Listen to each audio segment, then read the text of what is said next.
Hello, I'm Dr. Cheryl, and welcome to Wake Up with Dr. Cheryl. The theme of our show is raising the awareness and consciousness in the relationship with wealth and applying unconditional love.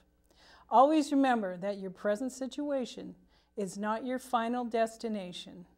The best is yet to come, by Zig Ziglar. Irrespective of whether we are believers or agnostics, whether we believe in God or karma, moral ethics is a code which everyone is able to pursue by the Dalai Lama. Our special guests this evening are Sharing the Wealth of Relationship with Gary Salyer and Dianne Frost. Dr. Gary Salyer is a master transformational relationship coach who helps people rewrite the rules of love in their brains. This allows amazing shifts to happen in a very short periods of time so that people can have the incredible relationship they want and deserve. Gary absolutely adores co-presenting with Dr. Dianne Frost. Dr. Salyer is a creator of the Safe to Love Again workshops. He is also the author of the forthcoming book, Safe to Love Again, How to Release the Pain of Past Relationships and Attract Your Soulmate. Dr. Gary offers a unique blend of neuro-linguistic programming, NLP, Bert Hellinger's family systems approach, and attachment theory, the science of relationships. As one client said, he resets your system for love in a science-based, heart-delivered manner. Dr. Dianne Frost, PhD. Dr. Dianne is a transformational leader who helps people discover their unique soul's wisdom and inspires them to live their finest dreams in love and relationships. Dianne particularly loves helping people find deep and lasting love in their lives by co-presenting with Dr. Gary Salyer at Safe to Love Again workshops. While following her passion, Dr. Frost earned her doctorate in depth psychology, specializing in empowering women through dream tending. As a Jungian psychologist, she has supported numerous clients in integrating aspects of their shadows so they can live more conscious lives. Additionally, Dr. Frost is a board-certified hypnotherapist and learned to practice regression therapy from the renowned Dr. Brian Weiss. Most importantly, Dr. Dianne Frost is a heart-centered advocate of people and consciousness, and her greatest joy is helping people to live brilliant, loving lives. This is the second segment of a two-part discussion with Dr. Gary and Dr. Dianne. Welcome, Gary and Dianne. Thank you so much for coming. Yeah, and you have to just, it's okay to find out what really will light her up. One time we were coming out of a restaurant, it was raining, and I did a Gene Kelly imitation. I love it. Singing in the rain. I would do that too. Would you? Yeah, it's cornball, but it let her know that, I really love her. It's hilarious. Yeah. It shows that you like to have fun. Yeah. Exactly. You gotta have fun. I know my cousins were married. They were together for 71 years. Oh, wow. They met at UOP in Stockton, and they were in college for 4 years. Yeah. And the day after they got married, she was 21 and he was 20. The day after they graduated, they got married. But together, they were married for 65 years, 66 wow, that's years. Beautiful. And I used to say to them, they're both gone now, but I used to say, what's your key? How have you stayed together for so long? And they had their differences, they had to work through them. But the very first thing Marion said, he says, we have fun together. There you go. Yeah. We have fun. Yes. Because when there's nobody else around, it's just the two of you, you've got to be able to have conversation and fun, or it gets boring, and then you look outside for stimulation. I mean, for me. Yeah, Right. and I would advise every man that's out there, learn what lights up your woman's eyes. That's really it. And that's how you tell. Yes, yeah, when her eyes light up, you don't need any more. Yeah. You know, you just do more of that. You know, don't do it over and over, but Yeah, you start find- getting a whole little box of things that you can bring out that will lighten up our eyes, right? That's sweet. That's sweet. Yeah. That's sweet. That's so sweet. So that's the sustainability of a relationship, is doing those things for one another. You know, and vice versa. You know, perhaps a good portion of women are naturally romantic, you know, perhaps not, you know. That's a gender stereotype maybe of the past. Yeah. For me, it seems kind of natural, you know. I want to do things to make him happy and to bring him joy in a lot of different ways, you know. And so it might be something, a surprise that I have for him, or maybe I wear something really pretty to attract him, you know, and that can be romantic too, yes? Yes, absolutely. Absolutely. Yes.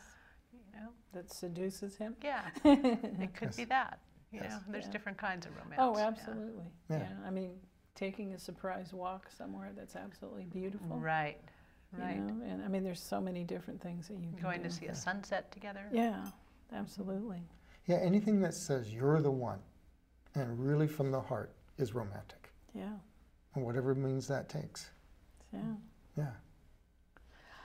Oh, wow. So going back to your love maps, Okay. I'd just like to learn a little bit more about that so our audience can really know what that means. Well, we were talking about being securely attached. You Yes. know, how do we know that? We know it because someone is willing to meet our needs and will always be there for us. And if that person has no clue, doesn't have very many fine details about, you know, sort of things that really will meet their needs, this part of the brain says, are they going to be there for me? Or if they wanted to be, are they really going to meet my needs? That has to be the bottom of it all. Are you also judging? Well, I don't want to use the word judging, but you know, when you're seeing that someone else, when that other person isn't really taking good care of themselves, isn't that a clue? Yeah. That if they're not taking care of themselves very well, then how can I trust that they'll take care of me? Yeah. Yes. You know what I'm saying? Mm-hmm. Yeah. Yeah. And some people, it's funny. I mean, I talk in terms of rights that people have. Right. Yeah. And some people have a right to meet other people's needs and not meet their own. You can get someone who's very good at meeting your needs, but not their own. But what happens is they usually eventually they'll resent you.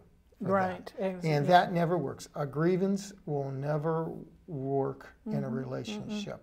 So they do have to learn to be able to get their own needs met. That's what I was talking before. I expect to meet your needs. I expect to get my own needs met. Absolutely. The secure are masters of being able to do that. And other people who are anxious or avoidant are not so good at that. Yes. A love map can be all the little details, like you said before, that you know about your partner. And so he knows, for example, that I like purple. And so the love map that you have for Dianne, Yes. and then you have your love map that, Right. that is Gary's. yeah, So, I called him up before he came to visit me the first time he came to visit, and asked him a lot of questions about food, because I was stocking the house so that he would have, you know, food to eat while he was there. And I said, do you like oranges or bananas? Or he said, no, I'm allergic to oranges. And I went on my love map for him, no oranges, you know. Yeah. And sure. so Yes. I know a lot about his life, you know, about the early years, the middle years. I know how he was as a father with his son. And Yes, I've witnessed that too. Yeah. Yes. Yes. I know his birthday. He collects all the wonderful little details about our history so far. He's better than I am with the dates, and reminds me it was 6 months ago today that we did this, and you know. That's sweet. Yeah, it's beautiful. So you have a little historian going on inside of yourself. Yeah. A little bit. Yeah. Yeah. Those are important dates. Yeah. Love maps. Let's see. Gary likes. What color is your favorite? I think He likes like a burgundy, I think kind of a burgundy. Yeah, I like those deep, rich colors. Yeah. Like that green that you have on. Right. Yes. Yeah. Yeah. Forest green or whatever you call it, I guess.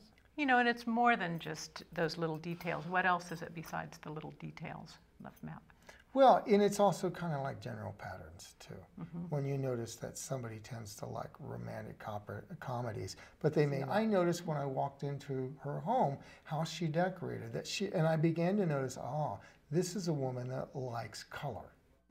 There wasn't anything bland. A lot of deep, resonant, rich colors. So that told me something about her by just noticing the patterns in her life. Sure. Yeah.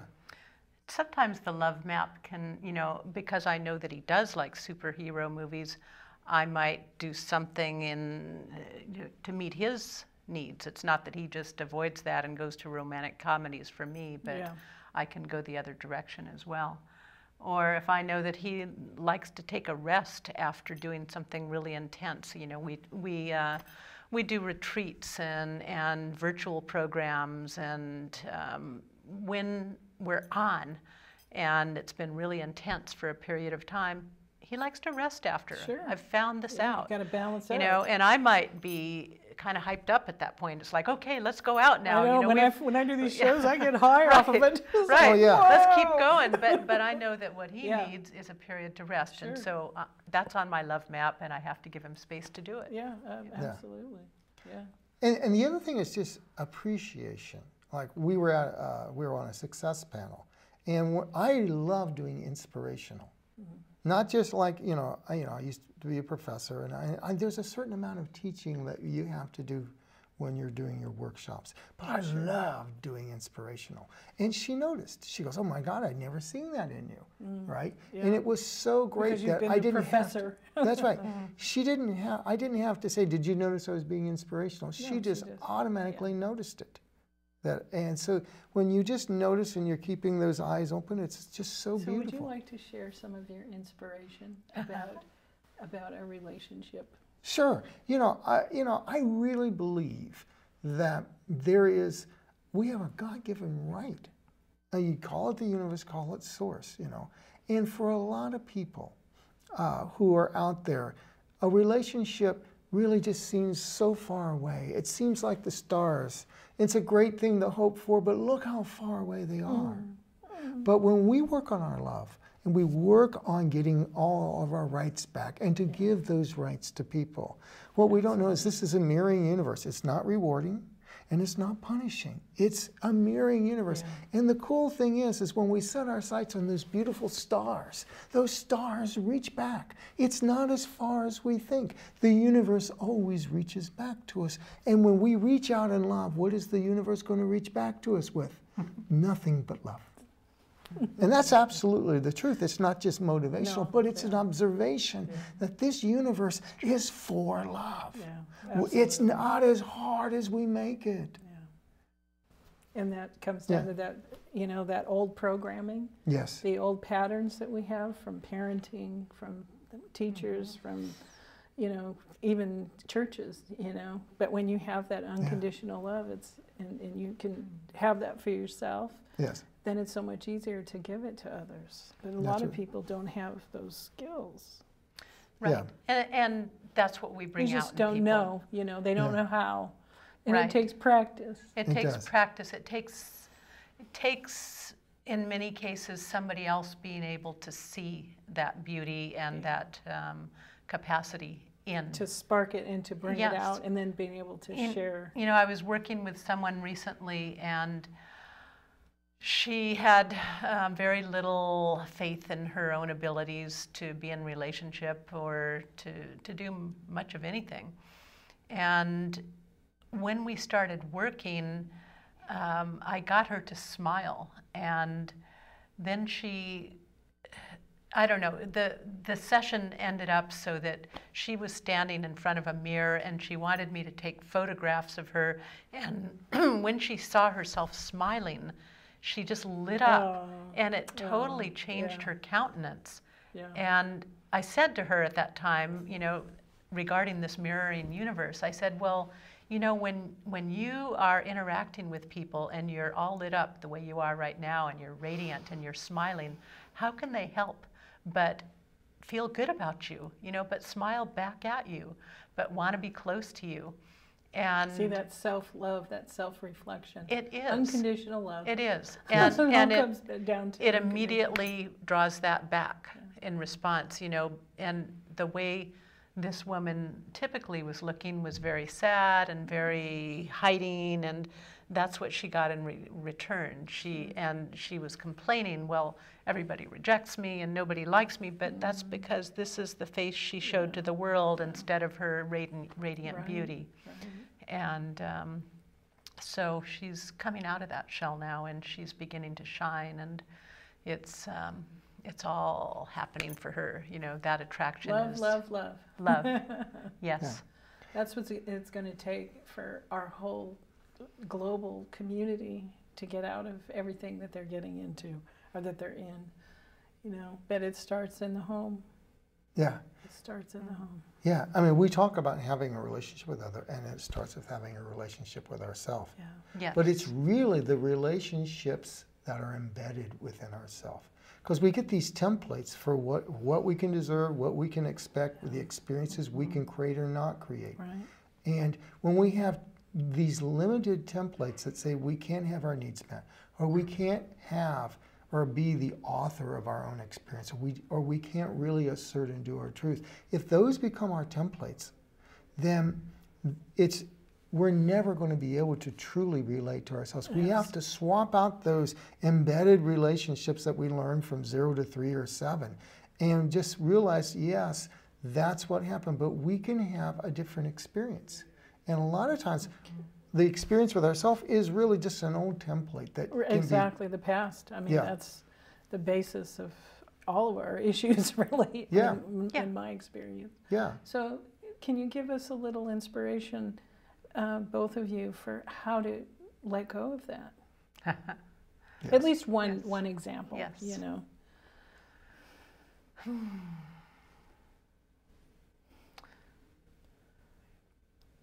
Letting go really, I believe, begins with being able to have some additional perspectives, because if there's only one view of the truth, if you're stuck in a certain habit pattern that's been ingrained for so many years, then there seems to be no way out. But if you can step out of that with some help long enough to see some other possibilities, other points of view about that situation, then it's much, much easier to step out of it and to try on something different. And feeling safe. Yes, and you have some allies often, you know, looking for the resources that can give a person a sense of stability when they step out of that old habitual pattern that they've been in so long. They need to know that they're supported in the process, and that support can be internal, because we all have resources. It's a matter of finding them. Right. It can be a spiritual connection that offers that strength while stepping out and releasing something that is really not productive, and stepping forward into the newness of growth and you know, becoming our more fulfilled selves. Yeah, and it is baby steps. It's baby steps. You know, I mean, I've been on this path for many years, and it takes one step at a time. Yes. You really, Yeah. And everybody's step is a little bit different, you know, or a different timing. Yes. You know. You know, and it feels so good if people experience, you know, a little bit of what it's like to release an old ingrained pattern, a grudge, a resentment, and the freedom that gives you, that in and of itself is reward enough.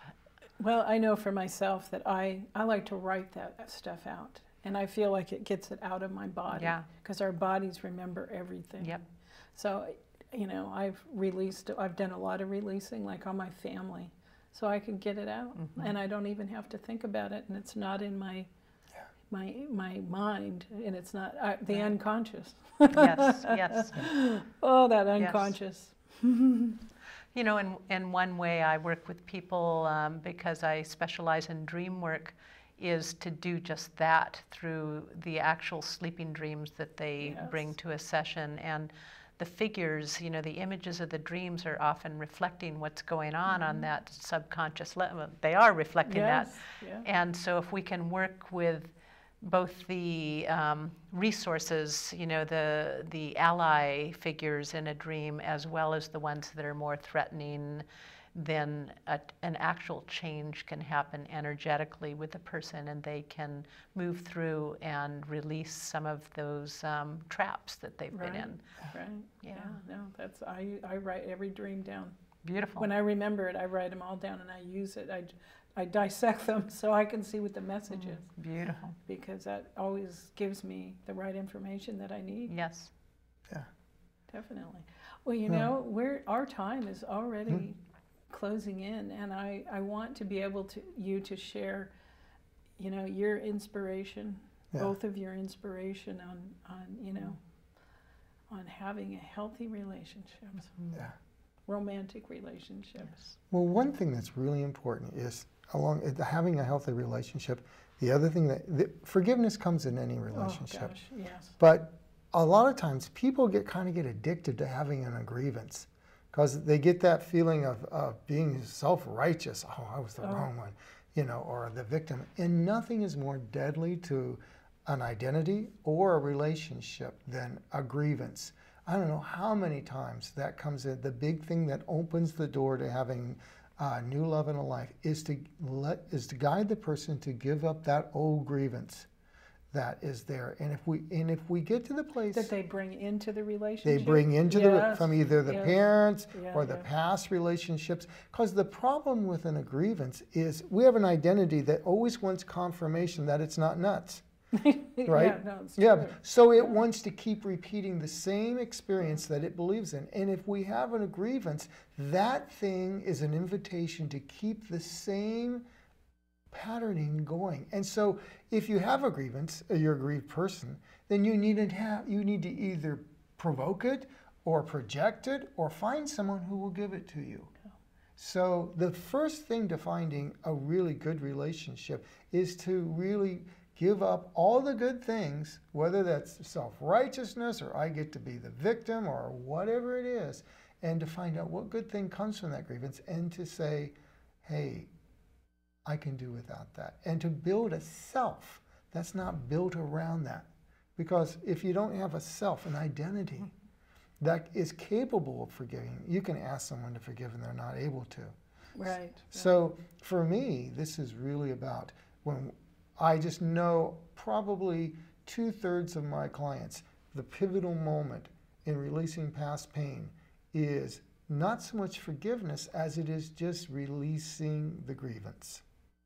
No one's making anybody wrong or right. It's just the thing is not going to serve you. You can either have the same experience or a new experience. What would you like? And that's really, you know, and that has to happen in relationships because nobody gets out of Dodge without hurting the other. I know. That's reality. Yeah. That's reality. We all do dumb things or insensitive things. We're human. Yeah. And so you'd be able to own up to it and release those things, you know? So I would say that's the other thing that keeps people from having true intimacy. True intimacy is bringing all that past up. And that way, the next pays for the ex. And it's not a good thing. It's not a good thing. No. Yes. No. Or you don't even find the soulmate because you have such a thick wall of grievances that nobody can get through it. So it has to be released, you know, even to find somebody. Yeah. And that's what we help people do. Yeah. You know. Amen. Thank you. That's why the subtitle of the book I'm writing, Safe to Love Again, is how to release the pain of past relationships so that you can attract your soulmate. You can't get to the attraction so long as you're carrying a grievance, because what does a grievance attract? More grievance. Yes, exactly. Like anything. Yeah. You put out love, you'll get love. Yes. You put out negativity and grievance or whatever you want to call it, you'll get it. Yeah. Definitely. So being conscious is very important. Oh gosh. Yeah. And being conscious is realizing that at some level. I think as a soul, when we incarnate, we sign up for certain lessons. Maybe not everybody believes that, but I do. Well, it would be nice to know exactly. Well, I know what my lesson is, but you know, a lot of people probably aren't aware what their lessons are. So when I look back at my childhood, having a borderline mother and some of the stuff that happened, I used to have this little victim thing. My God, why did I deserve that childhood? Until I realized the beautiful lessons that I have to give to other people, for myself. Absolutely. And there's no victim anymore. Mm. I signed up for that. Yeah. And when there's no Absolutely. victim, life is better. Oh, yeah. I mean, gives you you're power. happier inside. There's no garbage that's still in there, you know, or that muck that can pile up inside of yourself. You Yes. know, you can release it. Yeah. When you have that realization. And it empowers you. Yeah. Oh, I mean, yeah. nothing disempowers you like a victim, Oh, but yeah. when you realize you signed up, and there's a lesson there that you can give to others of being of service, it is so empowering that whatever you went through becomes the vehicle of becoming the best self you've ever been. Absolutely. Yeah. Amen. Oh, that's wonderful. I Yeah. love that. Would you like to share anything before our time? Yeah. But please. You know, I think what I would say is one of the best things you can do to have a beautiful, thriving relationship is to err on the side of love. And by that, I mean that when an opportunity for some kind of misunderstanding or entanglement comes up, rather than drawing your sword and going to battle to prove that you're right in whatever the, you know, disagreement is, to lay down the swords and to lean in and to err on the side of love and to listen to your partner and to really care. You know, what are you feeling right now? What's coming up for you? And don't you think understanding is a key word too? Understanding. You know, understanding your partner, where they're coming from. I mean, I've been exercising that myself. It's like I really am focusing on understanding where that person is coming from, because once I understand that, I'm free. That's right. That's right. And that kind of gentleness, that kind of really compassionate caring about where the other person is, generally generates that in return, so that you also receive that. Thank you. Well, our time is up already, unless there's anything that is redeeming that you want to share. Well, I just want to thank you for having us on the show. Oh, well, it's been a pleasure. It really has. And I think we have a wealth of information about relationships on this show. And thank you so much. Thank you. Yes, I appreciate all the enlightenment you bring to the world. Oh, gosh. Oh, thank you. Yes.